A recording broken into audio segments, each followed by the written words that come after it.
नमस्ते. आज आपण गणित या विषयाचे टॉपिक आणि सब टॉपिक बघणार आहे. आता काय झालेलं आहे, की पूर्वी पूर्ण व्हिडिओ शूट करत असताना मोबाईल ब्लर होत असल्यामुळं तो पूर्णपणे तुम्हाला दिसत नाही. त्यामुळं इथून पुढचे जे व्हिडिओ आहेत ते थोडंसं कमी कालावधीचे आणि 2-2 टॉपिकचं एक्सप्लेनेशन करणारे असतील. त्यामुळं ते तुम्ही व्यवस्थित ऐकाल ही अपेक्षा मी व्यक्त करतो. आता आपण गणित या विषयाची माहिती घेत असताना जो जो की आपल्याला गणित हा विषय पेपर नंबर 2 मध्ये येतो. तो किती गुणांसाठी असतो? तर 100 गुणांसाठी असतो आणि या 100 गुणामध्ये एकूण प्रश्न असतात 50 आणि प्रत्येक प्रश्न हा 2 मार्कांचा असतो. किती मार्कांचा असतो? 2 मार्कांचा असतो. आता संख्याज्ञान संख्याज्ञान या घटकामध्ये एकूण किती सब पॉइंट येतात? तर एकूण येतात 5. त्यामधला पहिला येतो नैसर्गिक संख्या, पूर्ण संख्या, पूर्णांक संख्या, परिमेय संख्या, अपरिमेय संख्या व वास्तव संख्या. त्यानंतर दुसरा टॉपिक येतो परिमेय संख्या व त्यावरील क्रिया. त्यानंतर तिसरा सब पॉइंट येतो सम, विषम, मूळ, जोडमूळ, सहमूळ, संयुक्त संख्या व चौथा येतो तो बेरीज व्यस्त व गुणाकार व्यस्त संख्या. आणि पाचवा आणि शेवटचा उपघटक येतो तो म्हणजे संख्या रेषा. मग हा टॉपिक आपल्याला किती मार्कांना विचारला जातो? याला किती टक्के वेटेज आहे? तर याला आहे ते 6% वेटेज आहे. किती आहे? 6%. त्यानंतर दुसरा घटक येतो म्हणजे संख्यावरील क्रिया. कोणती? संख्यावरील क्रिया. मग याच्यामध्ये कोणकोणता घटक येतो? विभाज्य, विभाजक, विभाज्याच्या कसोट्या. त्यानंतर दुसरा उपघटक येतो लसावी, लसावी, मसावी. त्यानंतर तिसरा उपघटक येतो वर्ग आणि वर्गमूळ, घन आणि घनमूळ. त्यानंतर चौथा उपघटक येतो तो दशांश अपूर्णांक व व्यावहारिक अपूर्णांक. त्यानंतर पाचवा उपघटक येतो घातांक. त्यानंतर सहावा उपघटक येतो गुणोत्तर प्रमाण व चलन. गुणोत्तर प्रमाण व चलन.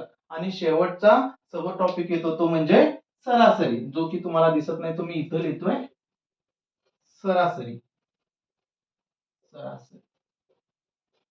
आणि दुसरा जो उपघटक आहे संख्यावरील क्रिया, हा अतिशय महत्वाचा घटक आहे, जो की तो आपल्याला 14% वेटेजनं विचारलेला आहे. किती टक्के वेटेजने विचारलेला आहे? 14% वेटेजने विचारलेला आहे. स्टॉप. बघा, आता आपण यापूर्वी 2 टॉपिकांची माहिती बघितली होती. आता आपण तिसरा टॉपिक बघायला लागलोय भूमिती. भूमिती या घटकामध्ये कोणत्या कोणत्या उपघटकांचा समावेश होतो? तर बिंदू, रेषा, किरण व कोन.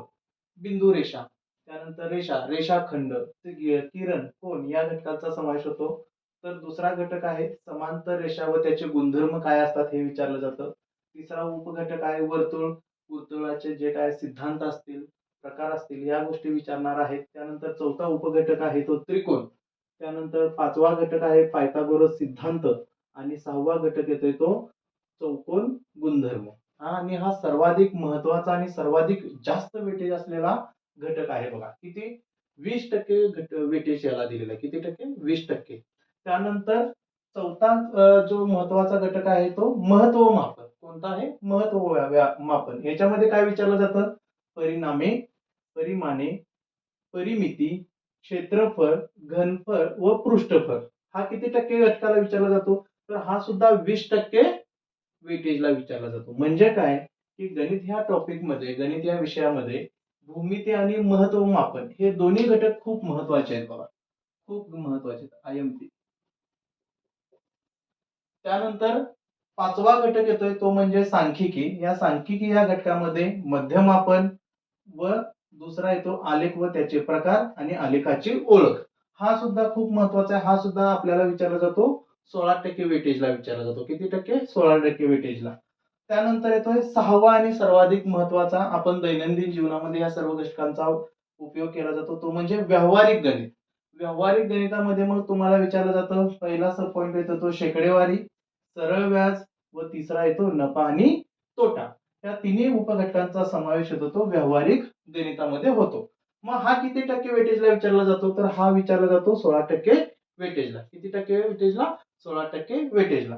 त्यानंतर 7वा टॉपिक येतो तो बीजगणित. आता या बीजगणित म्हणजे काय काय विचारलं जातं, तर पहिला उपघटक येतो बैजिक राशी, दुसरा येतो नित्य समानता, तिसरा येतो एकचल समीकरणे आणि चौथा येतो बहुपदी. आणि हा सुद्धा विचारला जातो तो 18% वेटेजला. किती टक्के? 18%.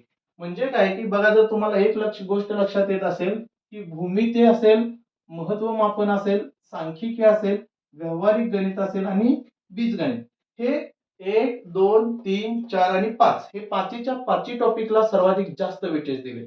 आणि हे सर्व टॉपिक हे आपल्याला शालेय जीवनामध्ये इयत्ता पहिली पासून ते इयत्ता 7वी पर्यंत हे पूर्णपणे पद्धतीनं झालेलं आहे. त्याची फक्त उजळणी स्वरूपामध्ये आपल्याला याची तयारी करायची आहे आणि तेच तुम्हाला 8वी स्कॉलरशिप मध्ये गणित या विषयामध्ये कॉम्पिटेटिव्हचा एक भाग म्हणून विचारलं जातं. आणि ही तयारी करत असताना 100% आपले चॅनल तुम्हाला फायदेशीर राहील याची मला पूर्ण खात्री आहे.